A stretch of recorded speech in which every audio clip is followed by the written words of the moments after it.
Right now, showers, wind, and the return of the cold. Dave is tracking what to expect for your Sunday and is looking ahead to your work week forecast.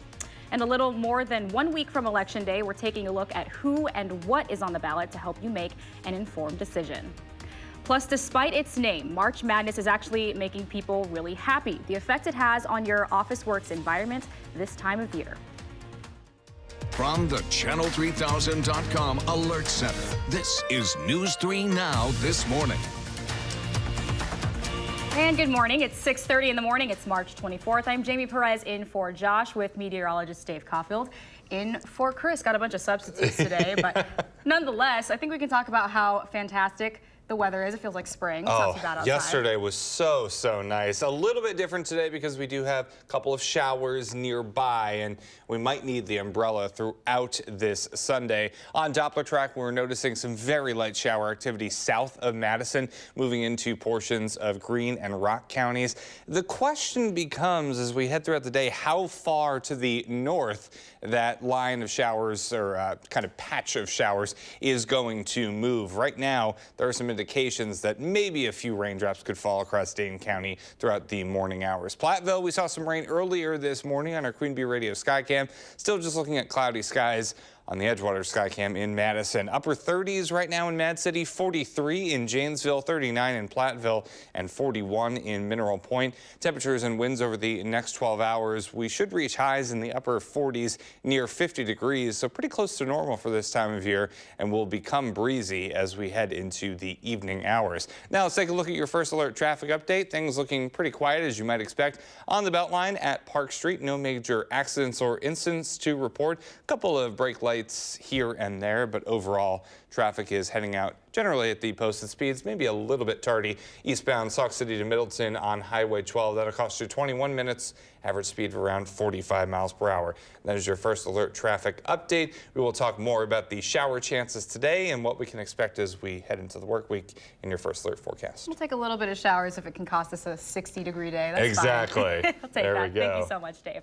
We begin in Beaver Dam, where we hope to get more answers today after what police are calling a suspicious incident involving a firearm. That happened when police were called around 3 o'clock Saturday afternoon to 3rd Street, where they found a woman dead inside of this home. Officers say several other people and a child were inside at the time. Police took one man into custody. Now, while they are still early in this investigation, they do believe a firearm was used and are labeling this as a suspicious incident, not a homicide. They say the man in custody has no charges pending as of right now, and they are still working to determine his relationship to the victim. Those who live on 3rd Street in Beaver Dam say this is unlike anything they've seen before. Really quiet neighborhood. Neighbors know each other and take care of each other, and don't expect to see anything like this on a quiet street like this. Beaver Dam Police Chief John Kruziger says this is the first time something like this has happened during his 28 years with the department. Just into the Channel 3000 Alert Center, Madison police were called out to 2 reports of shots fired overnight. Officers were called to the 4500 block of McCann Road on the city's east side and then the 10 block of Fairland Court on the south side. At both places, they didn't find any evidence, but we will update you on channel3000.com if that changes. Spring elections are a little more than a week away, and here at News 3 Now, we're working to make sure that you know who and what will be on the ballot. The big ticket race here in Madison is for the city's governor. Satya Rhodes Conway is a former 3-term city alder. She now manages the mayor's innovation project at UW-Madison, working with mayors across the country to improve policy. She says this and her collaborative leadership make her stand out over current mayor Paul Soglin. He's been mayor for 22 of the last 40 years. Yeah. And it's clear he loves the city and has served it well. But do we want status quo or do we want to move forward? And I think that's really the choice. Mayor Soglin responded saying he's not the status quo candidate, rather the improvement candidate. He says in his last 8 years as mayor, his most recent stint, Madison has climbed to the top of the list of best cities in the U.S., pointing to improvements in housing and racial equity. I'd like to continue with that work. This is not easy stuff. It doesn't come from just studying. It comes from actually having management skills, the ability to engage the private sector.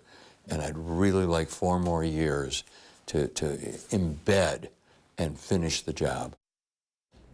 You can watch more of News 3 Keely Arthur's interview with both candidates on our website, channel3000.com. And you can watch their pitches in person tomorrow night in both English and Spanish. Centro Hispano of Dane County will host the latest forum between Mayor Paul Soglin and challenger Southia Rhodes Conway. The forum will be held in English, but also translated into Spanish, and that will happen at 6:30 on Monday at Centro Hispano on West Badger Road.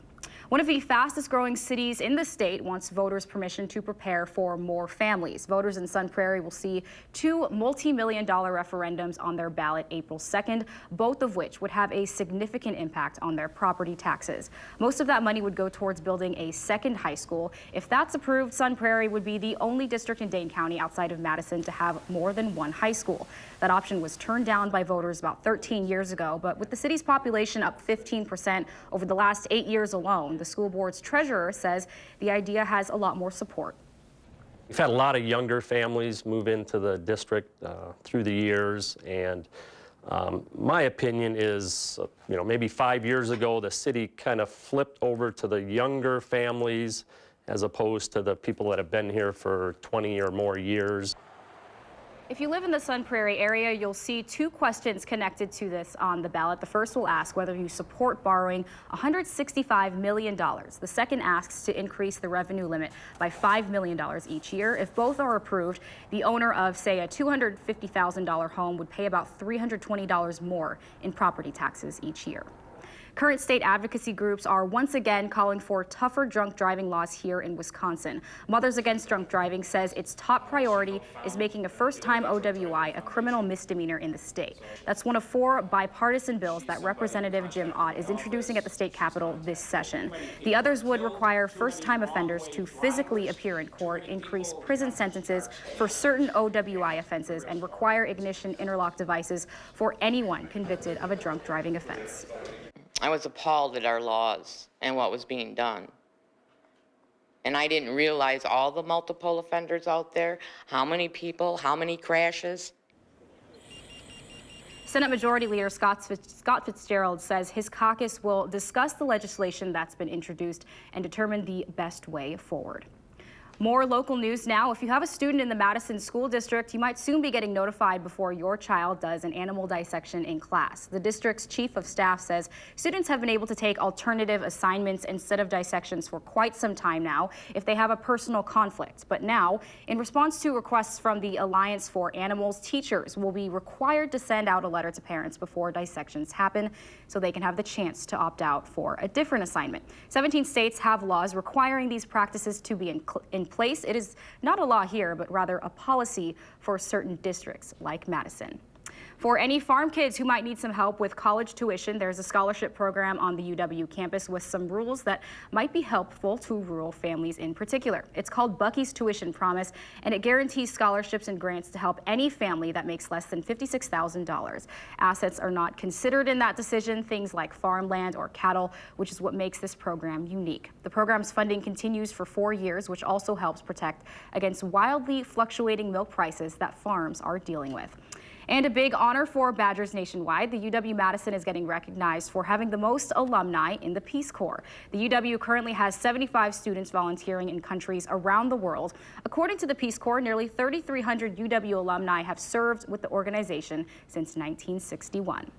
And as March Madness heats up, fingers crossed your bracket isn't busted yet. Many employees across the nation are jumping into office pools at work, costing them a loss of money. But those brackets also come with a surprising benefit. In a survey, office workers admitted spending an average of 25 minutes during their workday on March Madness activities like watching games and filling out brackets. Analysts say that adds up to an estimated $13 billion in lost productivity for employers, but that money may be buying companies some goodwill. 84% of workers say office pools make their jobs more enjoyable.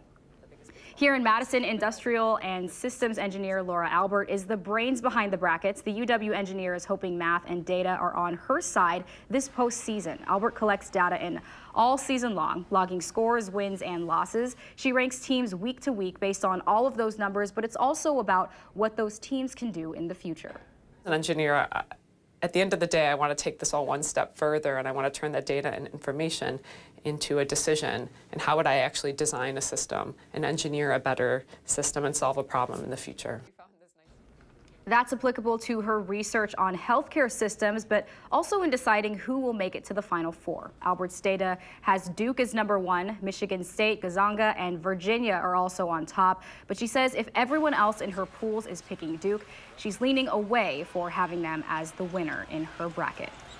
And it's too late this year, but store this somewhere in your mind for next March. Billionaire investor Warren Buffett is giving away the big bucks to lucky participants in his office pool, but there is a catch. The Berkshire Hathaway CEO is once again holding a March Madness men's college basketball bracket contest.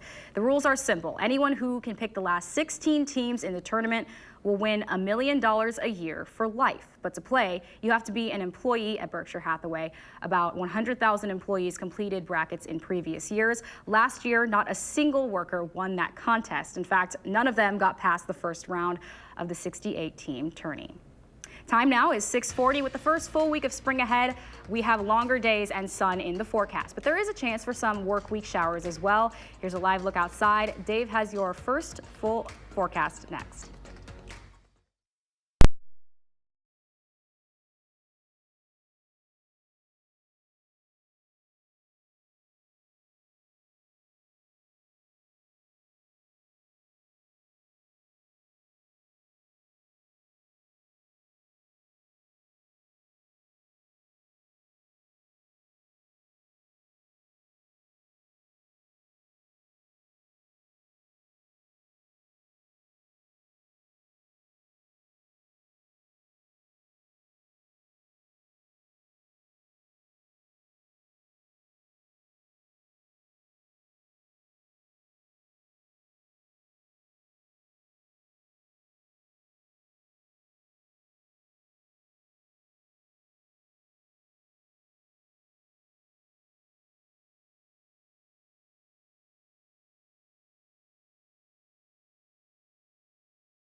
Good morning. Hopefully you're having a great Sunday so far. Yesterday on Saturday was a fantastic day across much of the upper Midwest. Plenty of sunshine. Temperatures in the lower to middle 50s across much of Wisconsin, close to 60 a little bit farther south into Illinois, and that actually makes 5 straight days with above normal temperatures in Madison. Could we make it 6? Possibly. It's going to be a little bit close today with temperatures in the upper 40s with mostly cloudy skies in place. But I do think the 50s and 60s will return pretty shortly as we head into the middle of this week. So we're going to be a little bit cooler on Monday and Tuesday. Cold front will come through later today, knock our temperatures down closer to 40 degrees on Monday, then back into the 50s for Wednesday. Low 60s on Thursday, and we kind of repeat this whole process once again as we get into the start of next weekend. So on Doppler track, we notice our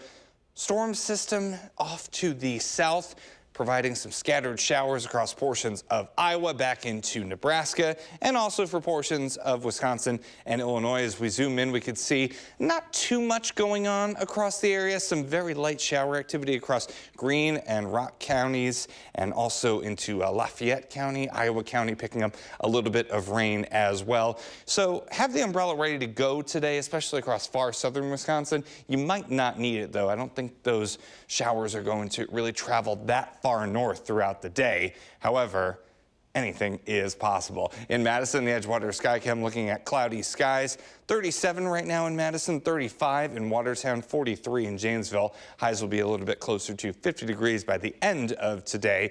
Calm winds, so that's not a major factor in this forecast. On future track, we notice those temperatures getting closer to 50 degrees, and that rain really staying close to the state line, at least according to our weather model. Then we will clear out as we head into tonight, with temperatures falling into the 20s. So a bit of a chilly start to our Monday, but the sunshine does return for Monday and Tuesday. We could have some more clouds on the way for Wednesday, and then for Thursday, Friday, and Saturday, some showers, maybe a few isolated thunderstorms possible. So a showery stretch on the way, but temperatures during that stretch are warmer in the 50s and 60s. I was going to say those 50s are not even that warm, but it's going to feel like spicy compared to what we've been through. Exactly. That hopefully is in the rearview mirror at this point. Awesome. Thank you so much, Dave.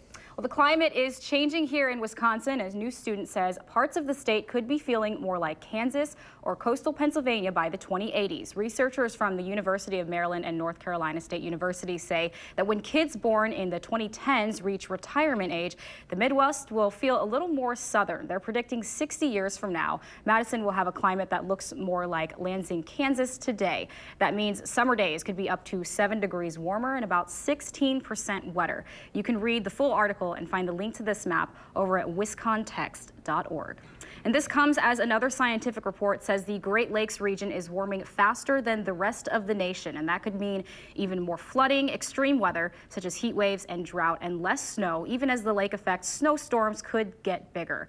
The report from the Chicago-based Environmental Law and Policy Center also notes more algae blooms in the Great Lakes, which we know means less swimming and higher water treatment costs. And farmers may be especially vulnerable to the impact, with heavy rains delaying planting and dry spells requiring more irrigation.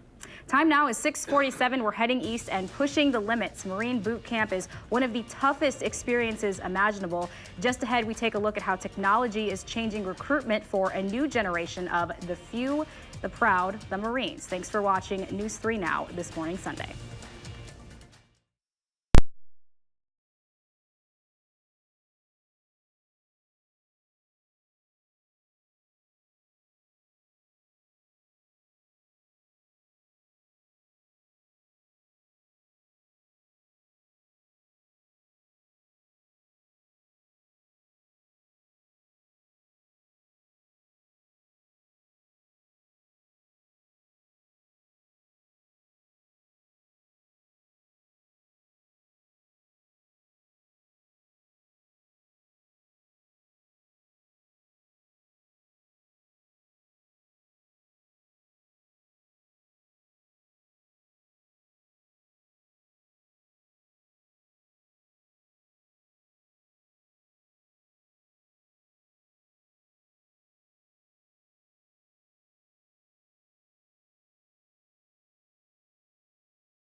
Good morning on this Sunday morning. A few showers are out and about across southern Wisconsin. Really not anything that we need to concern ourselves with all that much. The clouds are going to stick around for today. Maybe have the umbrella ready to go just in case we might need it throughout the morning and early afternoon hours. Mostly cloudy with scattered showers. Temperatures rising through the 40s this morning. By this afternoon, highs will be close to 50 with that chance of showers remaining. And that is your first alert forecast. All right, thank you, Dave. CBS News is Pushing the Limit series looks at some of the biggest challenges people face across our country. This morning, they're highlighting how the Marine Corps is modernizing with basic technology that you could find online. Jane Crawford is in Alexandria, Virginia, taking us to boot camp, putting a 21st century spin on the Marine slogan of improvise, adapt, and overcome. 3, 2, 1, go!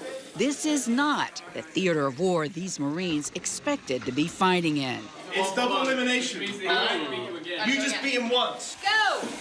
But this so-called sumo robot competition is training them to confront a modern enemy. This is Innovation Boot Camp. Look at the lights here. A 5-day hands-on training course designed to teach Marines how to use the latest in cheap but effective technology. Internet is your friend, too. So these are all tools at your disposal. So awesome. Fantastic, guys. Veteran Brad Halsey created the program. The Marine Corps is amazing in the fact that they are very adept at solving problems on the battlefield with whatever they have. And so why not equip them with today's technology? Like welding, laser cutting, and 3D printing. The goal, empower Marines in the field to solve their own problems. A graduate 3D printed a wrench that would have taken 6 months to replace. He uses a CAD program, CAD'd it up, did a couple iterations, printed it, and then it totally worked. Marines also learn basic coding with kits you can buy for less than $100. This is a Arduino robot. Arduino is just a basic design program for guys like me who aren't big game. Staff Sergeant John Salashik is an explosive ordnance disposal technician. I've got a little tiny room to get into. I just need to peek in there. Okay, well, if I have an Arduino kit, I can do that on my own, program it right there, exactly what I need for that situation. And learning about this gives you the ability to be more efficient. Yes. And do things more on the fly. Yes. The battlefield is moving towards electronic warfare. Not knowing this is going to put you behind the enemy. Terrorist groups like ISIS have weaponized basic drones, even use them to drop small bombs. This is a commercial off-the-shelf drone. These Marines are learning how to modify them to level the battlefield. Well, you know, they always talk about the Marines, how you guys, you know, can like jerry-rig everything and you have to improvise, and you have to innovate. I mean, that's kind of what you're doing. Yeah, absolutely.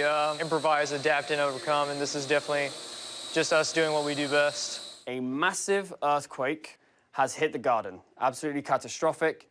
For the final challenge of the week, the Marines are given a simulated disaster relief mission. This is your airdrop. There's nothing else coming. They'll need to find solutions using the technology they've learned. Everyone, the earthquake has hit. You now have to drive your robot into the room, assess where the 4 bodies are. After you find all 4 of them, your drone operators will step in and deliver them their supplies. Hey! One team hits a road bump. You see me? No, we lost feed. The Raspberry Pi didn't have enough power. A camera they've trained to survey the room goes down.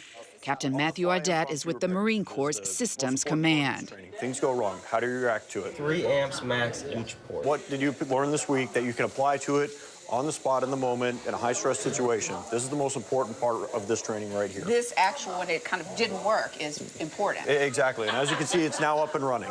Fuel transportation challenge. We'll call this Marine MacGyvers. Is that, they're really like MacGyver? Yes, ma'am, that's exactly. It is Marine MacGyver training. Using circuitry, microcontrollers, 3D printing, computer-aided designs.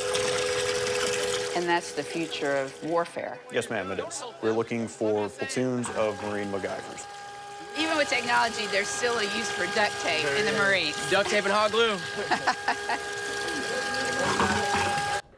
Brad Halsey and his team are rolling out this program around the world. They've already set up a technology center at the Marine base in Kuwait. And right after Jan's visit, the team flew to Okinawa, Japan to run 2 weeks of innovation boot camps there. There's a full hour of news ahead on News 3 this morning, Sunday. Next, we're running through this morning's top stories, but first, here's a preview of what's to come on an all-new For the Record. Good morning, everyone. I'm Neil Heinen, and today on For the Record, we will conclude our two-part series of conversations with the candidates for mayor of Madison. My guest is the challenger in this year's race, Satya Rhodes Conway, and she'll talk about her vision for the city and the challenges and opportunities we face, and that's coming up this morning at 10:30 on News 3 Now.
Right now, a mother of 3 speaks out. Her advice to any parent dealing with an unexpected diagnosis in their newborn babies and the local resources available to help.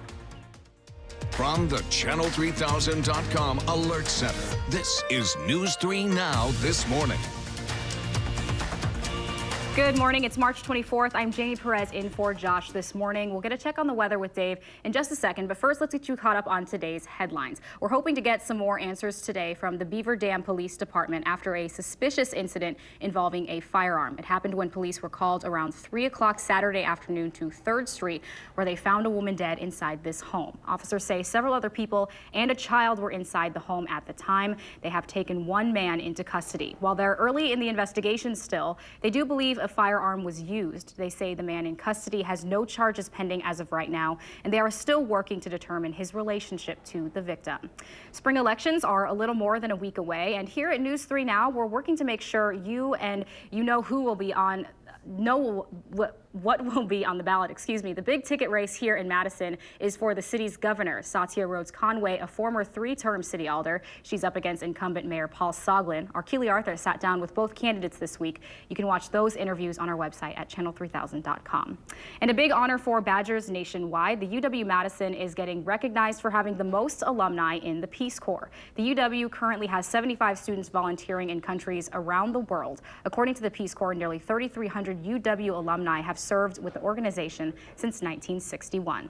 And as March Madness heats up, fingers crossed your bracket isn't busted yet. But those brackets you fill out at work also come with a surprising benefit. In a survey, office workers admitted spending an average of 25 minutes during the workday on March Madness activities like watching games and filling out brackets. Analysts say that adds up to an estimated $13 billion in lost productivity for employers, but that money may be buying companies some goodwill. 84% of workers say office pools make their jobs more enjoyable. All right, now we'll check in with Dave, who has a look at your forecast. Dave. Well, Jamie, you know what else makes, just going about your day more enjoyable is the sunshine. We had it yesterday in full. Today, not so much, at least to start our Sunday. We have the clouds in place across southern Wisconsin, including in Madison on the WISC-TV Skycam, and that's because we have a low pressure system nearby, providing some light rain so far this morning to portions of southwestern Wisconsin. That rain getting closer and closer to Madison, so have the umbrella with you as you head out the door this morning. You might need it. Just some light shower activity throughout the day. Nothing more, nothing that we really need to concern ourselves with all that much. Now we are up to 42 degrees in Madison, 39 in Janesville, 40, a little bit closer to that rain-cooled air in Monroe, and 41 in Mineral Point. So your day planner, as we head throughout the day, temperatures will reach the lower to middle 40s by later this afternoon. We do have a chance of some showers in the forecast, and then the clouds sticking around by this afternoon before mostly clear skies visit us to start tomorrow. So let's take a look at your first alert traffic update. No major accidents or incidents to report across Dane County. Traffic is generally heading out at the posted speeds. A few brake lights here and there, but nothing that we can't handle. Here are your drive times. Northbound Verona Road to the to the Beltline on 151. That'll cost you 5 minutes with an average speed of around 45 miles per hour. And that is your first alert traffic update.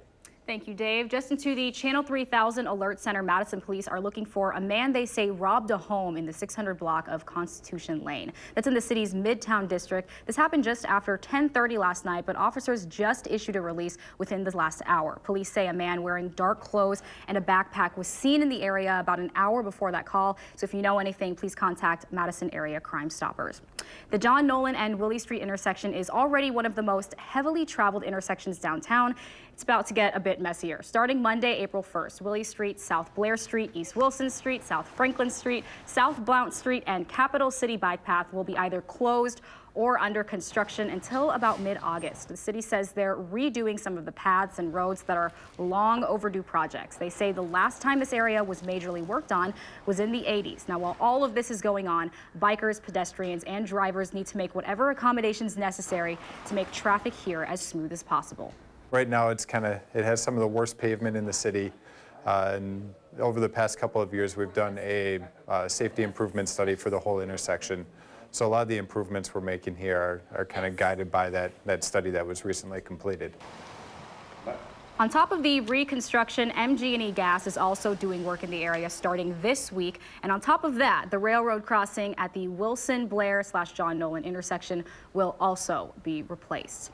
Also, 1 week away, Election Day, we've been getting you ready to cast your ballot all week on News 3 Now. One of the biggest races on the ticket is the one for the mayor. Current Mayor Paul Soglin is optimistic about the teetering Judge Doyle Square project. He tells News 3 Now that he and the private developer in charge of the hotel portion of the project have had several conversations this week over the timetable and construction. He says he's planning on making some announcements this coming week. Which are going to make it very clear that the Beitler organization and my administration are committed to making the hotel work, that we are having progress, and we are going to bring this in within budget. The downtown project has had many ups and downs since the groundbreaking. Last month, the company's attorney sent the city a notice of default, claiming the city failed to reasonably cooperate with them.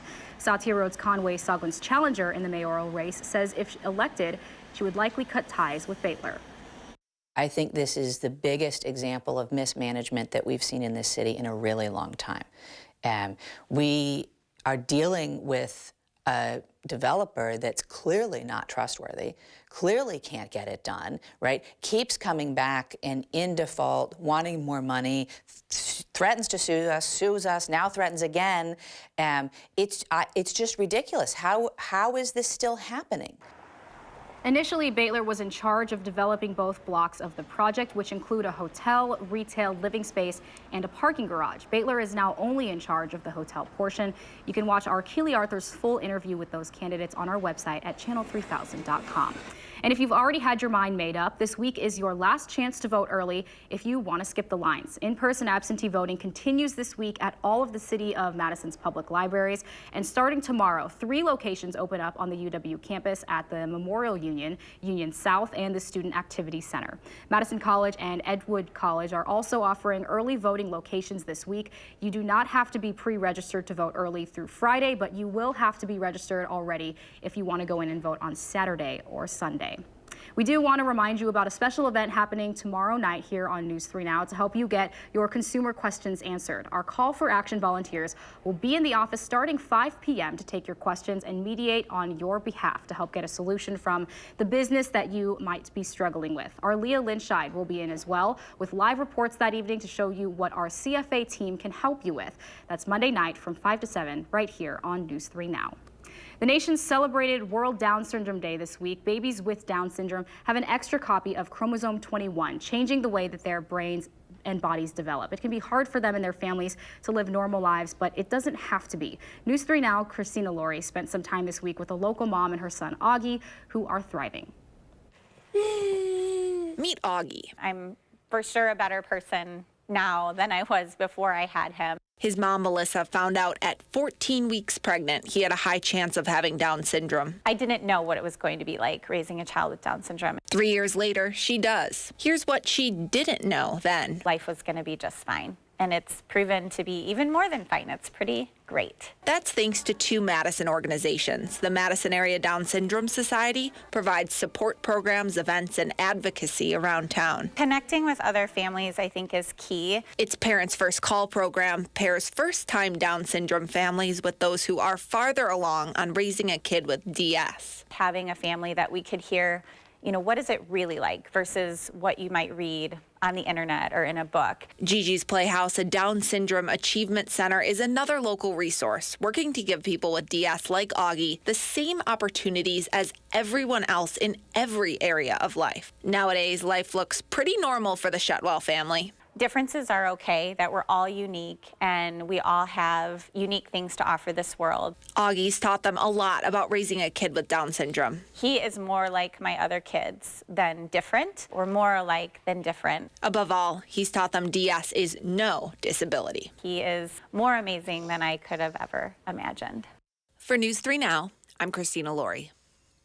Melissa has some advice to families who are caught off guard, a diagnosis of any kind. First, accept what you're feeling, know it's a journey, and that your feelings will change, and that there are lots of positive things in your future. The Shutwells are certainly testaments to that. Augie did start preschool this year.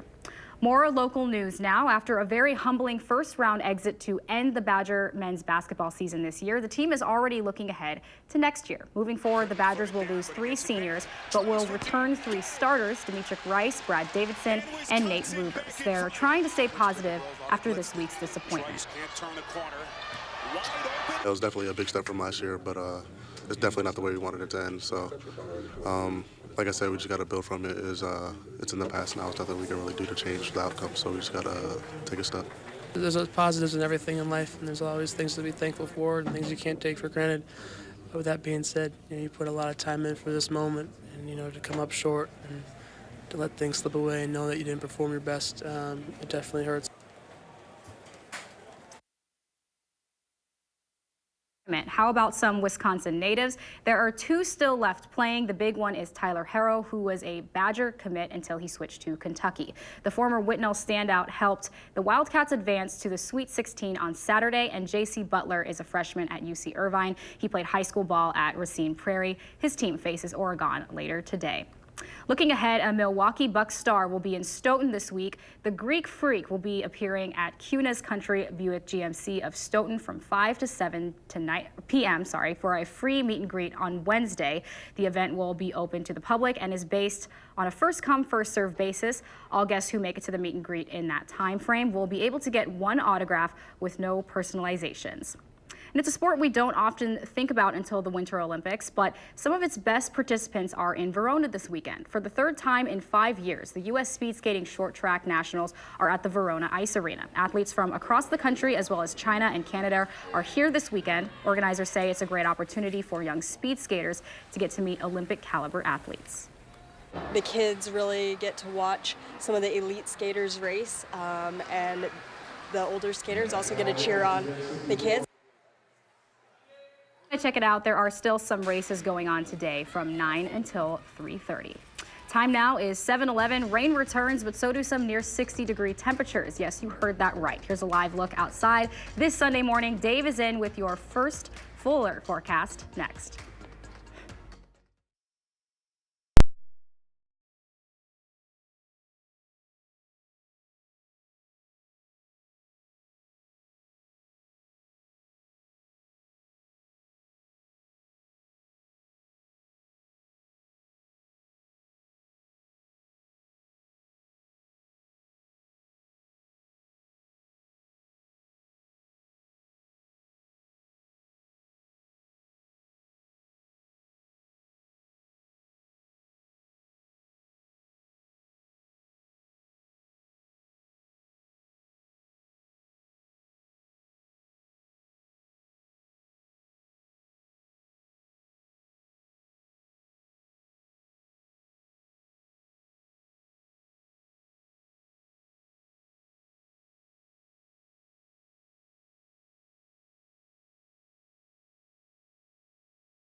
Good morning. I hope you're having a great Sunday so far. We saw the sunshine yesterday. Today, the showers have moved in this morning. Already about 1/10 of an inch of rain in portions of Grant and Lafayette County. And right now we're seeing a little bit more light shower activity move into Greene County, Monroe picking up some light rain right now, and also into portions of southwestern Dane County. Nothing that we need to really concern ourselves with, but the umbrella, not a bad idea as we head out the door this morning, maybe even into the afternoon hours. Widely scattered showers from a low pressure system still off to our south and west. That will track basically due east throughout the day. We have a cold front also rushing down from the north, and that will get our clouds out of here by later on tonight. And temperatures will cool because of that starting off Monday in the lower 20s. So flood bulletins, we still have a fair amount out there having to do with river flooding across portions of southern Wisconsin and also parts of Minnesota, Iowa, into the Dakotas and Illinois as well. So we don't want to add to that if we can help it with a heavy rain scenario. Luckily, nothing like that on the way for today.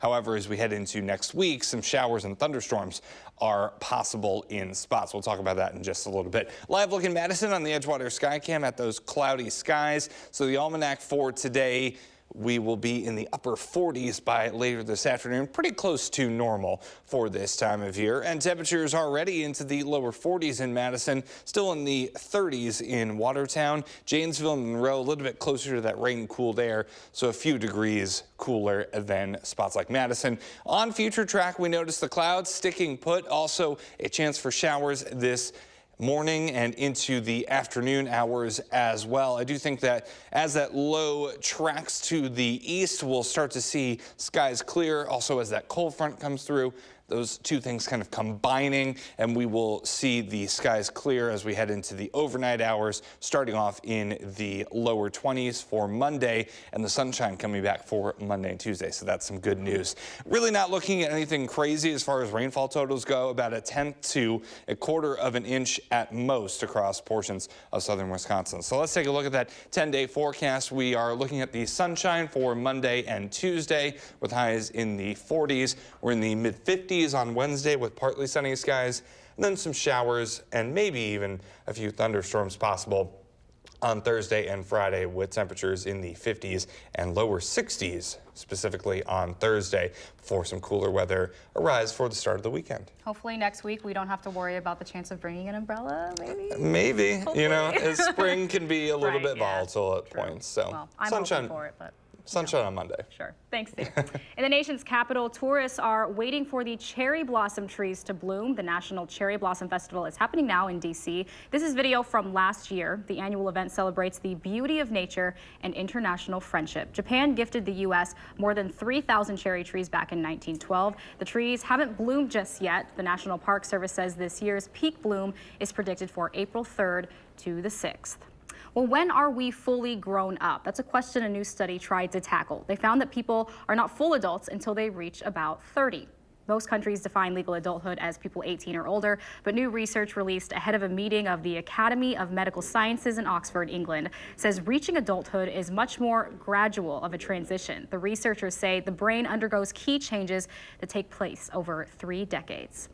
And do you know what the most popular dog breed is? The American Kennel Club is out with its annual list, and once again, Labrador Retrievers top the list. Get this, for the 28th year in a row. I love labs. After labs, the top 5 breeds nationwide are German Shepherds, Golden Retrievers, French Bulldogs, and Bulldogs. French Bulldogs actually have made quite the leap in rankings over the past few years. About 25 years ago, they were ranked 83rd. Time now is 7:19. The FDA has approved its first drug to treat postpartum depression, and local health groups are working to make birthing options available, affordable for everyone in our community. Plus, happiness is just an airplane ride away, breaking down the happiest countries in the world and where we rank here in America. The morning's top health stories are just ahead on News 3 Now this morning.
7:22. Good morning on this Sunday morning. A few showers are out and about across southern Wisconsin. The clouds have moved in overnight. They're really not going anywhere for much of the day, and we might need the umbrella with us throughout this Sunday. We can see on weather track some light to moderate shower activity over the past few hours, and moving closer and closer to Madison. I think by the time we get to about 8 a.m., we could be dealing with some raindrops in Madison. Temperatures right now are in the upper 30s and low 40s across southern Wisconsin, and we will be moving through the 40s throughout the morning hours. Mostly cloudy with some scattered showers possible by later this afternoon. Highs will be close to 50 degrees under mostly cloudy skies. Still the chance of showers remaining before we clear out later tonight as temperatures fall into the middle 20s. And that is your first alert forecast. Thanks, Dave. With some major roads still washed out across our area, it's worth calling some of your older relatives and neighbors to make sure they have access to the medications they need. Anyone affected by the latest round of flooding who's enrolled with United Healthcare can get help getting early refills. Then a national behavior services company called Optum is providing free emotional support to anyone who might need it. That toll-free line is open 24/7 for as long as it's needed. The people working there are mental health specialists who can help people with stress and anxiety linked to the flooding. That number is on your screen, 866-342-6892. Public health officials in our area want to ensure they can continue treating expecting mothers and vaccinating babies who test positive for hepatitis B. Under an agreement between the state and Dane County's health department, the county would be eligible for a $200 reimbursement for every pregnant woman they help and another $400 for each newborn they vaccinate and test for hepatitis B. These grants have been around since 2015. Hepatitis B is a serious liver infection that can lead to liver failure if it's left untreated. Most adults can bounce back from it, but infants are more likely to develop some chronic issues and less likely to show symptoms. The health board for Madison and Dane County is looking at ways to make birthing options more accessible to Black mothers. Specifically, that group is working on a resolution to make doulas more available to those new mothers as well. That measure calls on insurance companies to cover doula services for all pregnant clients and supports efforts to get more women of color trained to be doulas. That includes making the certification process more affordable. The FDA has approved the first drug to treat postpartum depression. The condition affects more than 400,000 women every year. Symptoms of postpartum depression include things like sadness, anxiety, self-harm, and a loss of interest in the new baby. The new drug, Zolpresso, targets specific brain receptors to rebalance hormones that spike during pregnancy and plummet after birth. The new medicine is a one-time intravenous treatment that requires a 3-night hospital stay. In clinical trials of more than 200 women, 70% had improvements in mood, appetite, sleep, and functioning. It's expected to cost between $20,000 and $35,000. And if you want to be really happy, head over to Finland. That country once again takes the top spot as the happiest country in the world. The entire top of the list is dominated by European nations like Denmark and Norway. The rankings were made by the United Nations Sustainable Development Solutions Network and looked at things like income and life expectancy. The U.S. came in 19th. There's still a half hour of news here on News 3 this morning, Sunday. Next, we're running through the morning's top stories, and we're hopping behind the wheel and hitting the road with Harvey Briggs, what he thinks of the Acura MDX Sport Hybrid next.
From the Channel3000.com Alert Center, this is News 3 Now this morning.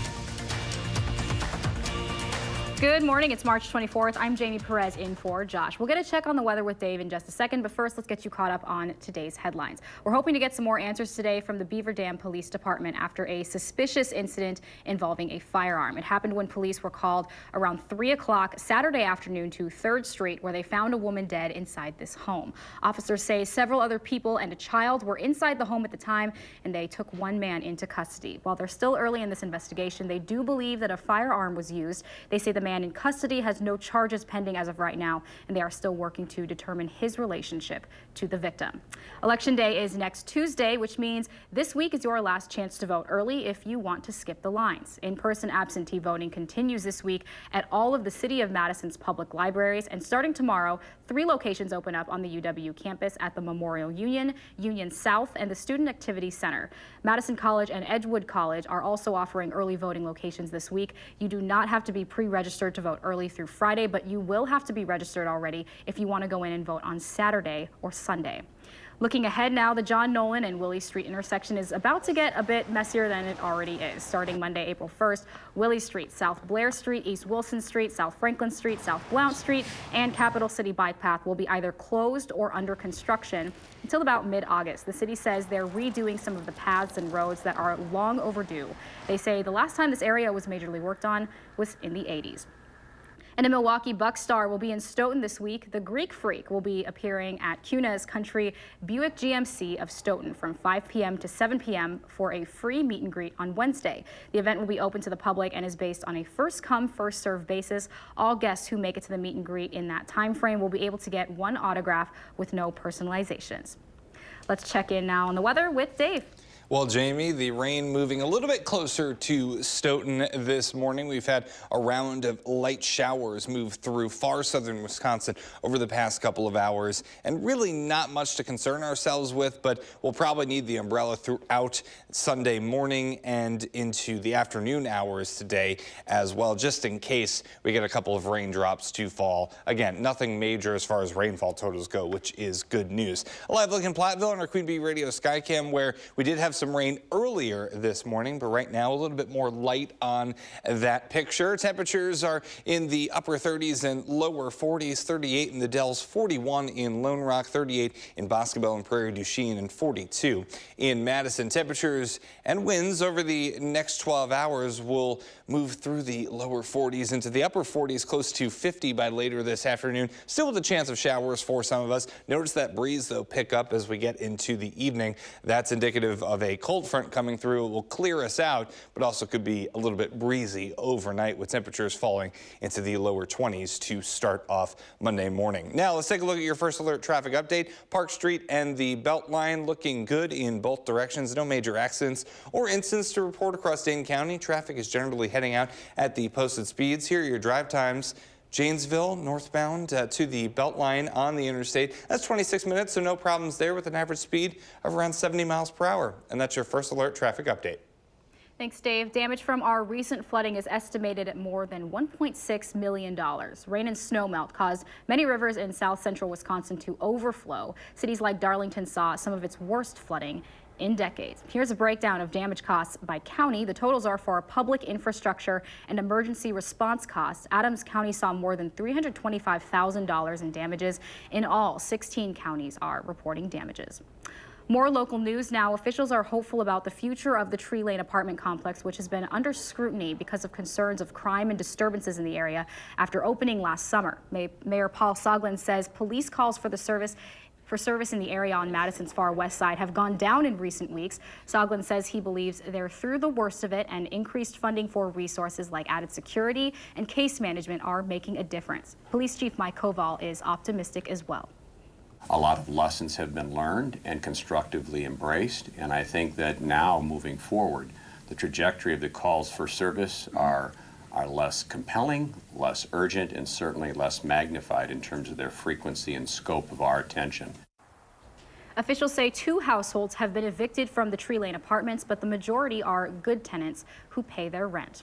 The Acura MDX is the best-selling 3-row luxury SUV in America. There's a good reason for that. The vehicle checks all of the right boxes, and now the upscale Honda brand has introduced a sport hybrid model of the MDX. But is the $1,500 upgrade worth it? Our Mark Kane hits the road and heads behind the wheel with Harvey Briggs. And just to note, they did shoot this before the great snow meltdown of 2019.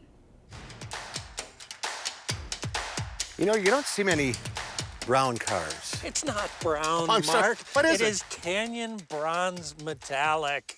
Of course it is. This Canyon Bronze Metallic is the Acura MDX with 3 rows of espresso leather seats.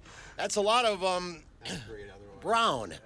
This particular model is the Sports Hybrid. It's a teeny bit more fuel efficient, but that's not the point. It makes this MDX more powerful, over 300 horsepower, up from 260. This has 3 motors, electric motors, and the gas engine. And so you have 1 electric motor up front, and then you have 1 on each rear wheel. And when you're driving it in a performance mode, they actually vector the torque to the different wheels to improve the performance and handling of the vehicle, because it can change the amount of power to each wheel individually. So as you're taking corners, it might drive this outside wheel a little more to help you kind of power through. And it really works. Yeah, it does. This is a great handling vehicle for its size. It drives, you know, you can feel it, it's substantial and all that stuff, but when you start driving on a little winding road, it really feels pretty good. That's a pretty good trick. Yeah, it's not easy to do. Part of that trick includes a 7-speed dual clutch transmission. It shifts much faster. This is basically the same technology that Acura uses in their NSX performance car. $150,000 car. $150,000 car. That makes this MDX quite a bargain at $60,000. All safety features standard, and Harvey thinks the interior really stands out. I was really impressed when I got in and saw the finish on this, the wood surfaces on this thing, the leather seats are really nice. All the touch points are really good in this. This is an interesting system, the 2-screen system. I like it because you can do things like keep your navigation up the whole time while your radio or you know, your HVAC controls are on down here. Tuning the radio, however, can be a challenge. You have to do it all by touchscreen. Give me a knob. Let me turn to tune, please. It's not that hard. Deep breath, Harvey. Let's go back to the good stuff. So this is more performance than mileage. Right. This is, and that's what's happening with hybrids now. You're seeing, you know, when they originally came on, the Prius, it was all about miles per gallon. Now you're seeing hybrids give you more performance for the same miles per gallon. So it's never going to run just on electric? Actually, it is. Right now, as we cruise along here, the tachometer is at 0 for the gas engine. So we are running full electric right now. I love the way this feels and drives. Is it worth $1,500 additional dollars? That's for you personally to decide. And you personally? Me personally? Yeah. I think so. You can read and watch more of Harvey's car reviews on his website, ridesanddrives.com. Time now is 7:37. What one family thought was the flu turned out to be a nearly fatal infection for their 8-year-old. But she's not letting even a life-changing surgery stop her from living her life, pursuing her passion. We'll introduce you to Tessa next on News 3 Now this morning.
7:41 on this Sunday morning. Good morning. Mostly cloudy skies out there right now. A round of showers rolling through portions of southern Wisconsin. Madison, though, not seeing any raindrops just yet on the WISC-TV Skycam. Some light showers in Greene and Rock counties, also across portions of southwestern Dane County. Really not too much to worry about with this rain today. It'll be pretty light throughout the day, but have the umbrella ready to go just in case we need it later this morning or into the early afternoon. Mostly cloudy with some scattered showers this morning. Temperatures will rise into the mid 40s. We're in the upper 40s, close to 50 this afternoon.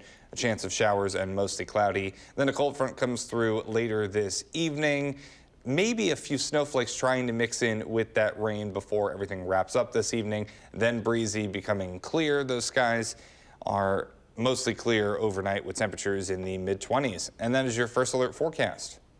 Thank you, Dave. The climate is changing here in Wisconsin. A new student says parts of the state could be feeling more like Kansas or coastal Pennsylvania by the 2080s. Researchers from the University of Maryland and North Carolina State University say that when kids born in the 2010s reach about retirement age, the Midwest will feel a little more southern. They're predicting 60 years from now, Madison will have a climate that looks more like Lansing, Kansas today. That means summer days could be up to 7 degrees warmer and 16% wetter. You can read the full article and find the link to this map over at wiscontext.org. This next story is one of our favorites this week. It's a tale of a little girl and some pretty big dreams. As Chip Reed tells us, nothing will stand in her way. 8-year-old Tessa Puma says she loves dancing so much, she even does it in her dreams. It makes me feel really happy. She was winning competitions at 5 years old, but when she was 6, her dreams were almost cut short. Her parents thought she had the flu, but it was really a potentially fatal infection. Within, say, 15 hours, it spread up her whole left side of her body. Her left leg had to be amputated above the knee. That's when they had told us that there's going to be a 20% chance. 20% chance that she would survive. Correct. After 2.5 months in the hospital, she pulled through. Her parents just hoped she would walk again, but Tessa had other ideas. Whose idea was it for her to dance again? Yeah, it was Tessa's by far. With a prosthetic leg and painful skin grafts over 40% of her body, relearning was excruciating. Missy Fuller is her dance teacher. Has this slowed her down at all? Not at all. Not at all. Not at all. And if you think the dancing is impressive, Tessa did this before her illness, and she still does. She already knows what she wants to do when she grows up. Be a dance teacher. A dance teacher? Yeah. But on the dance floor in her living room where she practices every day, even she struggled to teach someone with 2 left feet. And you pull back that way. Like this? Mm-hmm. Pretty bad, aren't I? Tessa is competing again. Recently, she did her first solo performance since her illness. What do you say to young people who are going through difficult times? Never give up. Words to live by from an 8-year-old who is living her dream. Well Chip done. Reed, CBS News, Northfield, Ohio. An incredible little girl. Time now is 7:44. Spring is officially here in south central Wisconsin, and even warmer weather is on the way. But some more clouds and showers are in the forecast as well. You're looking live over the Capitol. Dave is back with your full forecast next on News 3 Now this morning.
Good morning. Hopefully you're having a great Sunday so far. Highs yesterday, they were pretty great overall, with temperatures in the lower to middle 50s, plenty of sunshine. Today, a little bit of a different story with the clouds in place, but at least temperatures will be closer to 50 than 40. We'll be in the upper 40s for highs. As far as average first dates temperatures go, we've actually been okay as far as 50s and 60s go. We've been in the 50s quite a bit recently. Our first was actually January 5th. And remember, last year we had one of the longest waits for 60 degrees ever in Madison. Not this year. We already hit that back on March 14th. Now, typically we hit our first 70-degree day in early April. I don't have any 70s in the forecast, but temperatures will be getting warmer. I do think that we'll make a run at 60 degrees on Thursday. We'll be in the lower 60s Thursday as a warm front gets closer,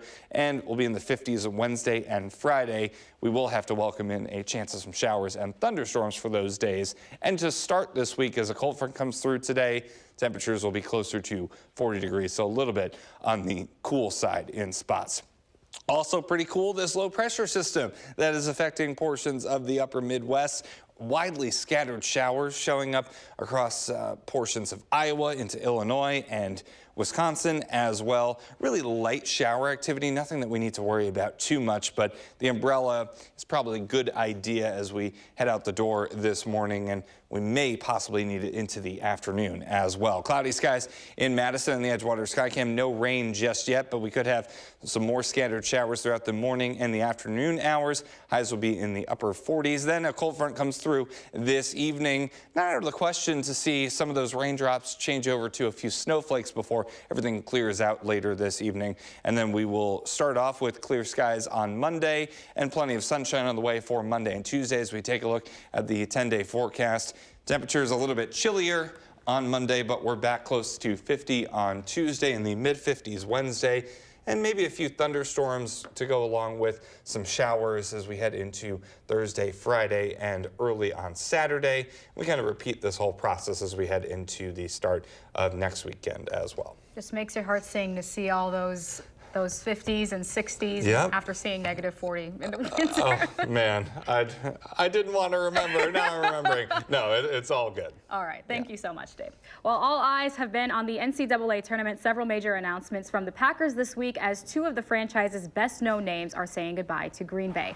Randall Cobb will trade in his cheese head for a 10-gallon hat. The wide receiver reportedly signed a one-year deal with the Dallas Cowboys worth $5 million. Cobb was good for 41 career touchdowns in his 8 seasons with the Pack, but only played in 9 games last year due to a hamstring injury.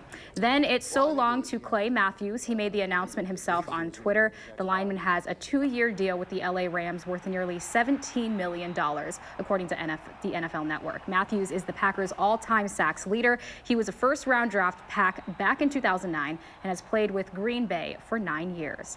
There's still more news ahead all day long here on News 3 and online at channel3000.com. And then join us back here tomorrow morning with what Baraboo students are doing this week to move forward after a controversial picture surfaced last year. But first, making a wish and a difference. How virtual reality is helping make a little boy fighting brain cancer's dreams come true. News 3 Now this morning. We'll be right back.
And finally this morning, it's the positive side of technology. Virtual reality is helping a boy fighting brain cancer's dreams come true. Ashley Williams brings us a story from California. A stadium packed and bustling with friends, family, and classmates. Dozens gathered to celebrate 17-year-old Keanu Linnell.